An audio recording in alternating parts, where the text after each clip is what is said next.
কাল ঈদ শেষ দিনেও ঢাকা ছাড়ছেন অনেকেই। বিভিন্ন গন্তব্যে ছেড়ে যাচ্ছে ট্রেন, তবে অনেকেই ঝুঁকি নিয়ে ট্রেনের ছাদে উঠে বাড়ি ফিরছেন।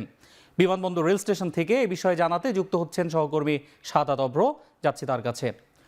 অব্র, বিমানবন্দর রেল স্টেশনে এই মুহূর্তে যাত্রী চাপ কেমন দেখছেন, পরিস্থিতি কেমন আমাদেরকে জানাবেন।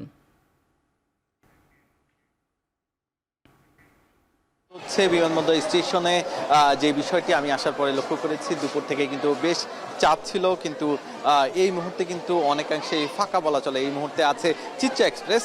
এটি মূলত খুলনা অভিমুখী একটি ট্রেন। এই ট্রেনে কিন্তু ইতিমধ্যে অনেকেই উঠে পড়েছে, কিন্তু বেশিরভাগ ক্ষেত্রেই যেটি গতকালকে হয়েছিল, ছাদে উঠেও অনেকেই এই ট্রেনে করেই খুলনায় রওনা করেছিলেন। কিন্তু আজকে সেই দৃশ্য কিন্তু আমাদের চোখে পড়েনি, বরঞ্চ দেখতে পেয়েছি যে ট্রেনগুলো এসেছে বেশিরভাগই কিন্তু ফাঁকাই গিয়েছে।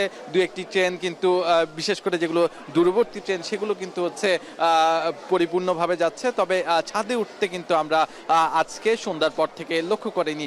তবে গতকাল এবং তার আগের দিন কিন্তু উপচে পড়া ভিড় ছিল। সেই জায়গা থেকে স্বস্তির কথা অনেকেই প্রকাশ করেছে, বলেছে যে এই শেষ সময়ে এসে যারা কিনা শেষ বেলায় টিকিট পেয়েছে তারা কিন্তু অনেকটাই মন খারাপ করেছিল যে শেষমেশ আদতে বাড়ি পৌঁছাতে পারবে কিনা। তবে যখন এই সময়ে এসে তারা দেখলেন যে ট্রেন অনেকটাই ফাঁকা, অনেকাংশেই তাদের ভোগান্তি কম, সেক্ষেত্রে কিন্তু তারা অনেকাংশে খুশি হয়েছে। এছাড়াও বলে রাখতে চাই যে এই ট্রেনের পরপরই কিন্তু আছে কুড়িগ্রাম এক্সপ্রেস। সেটি কুড়িগ্রামের উদ্দেশ্যে রওনা করবে বিমানবন্দর স্টেশন থেকে ঠিক 8:28 রওনা করবে। এছাড়াও যদি দ্রুতযান এক্সপ্রেসের কথা বলি, যেটি কিনা পঞ্চগড় রওনা করবে, সেটি কিন্তু 9:13। এছাড়াও মহানগর এক্সপ্রেস, যেটি কিনা চট্টগ্রাম অভিমুখী, সেটি কিন্তু 9:48 ঠিক এই বিমানবন্দর স্টেশন সেটির সেই জায়গা থেকে এই জায়গা থেকে ছেড়ে যাবে।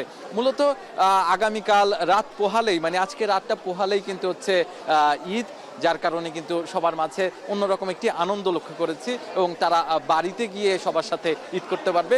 এটি কিন্তু তাদের মধ্যে অন্যরকম একটি উৎফুল্লর প্রকাশ পেয়েছে তাদের চোখে মুখে এবং কথাবার্তায়।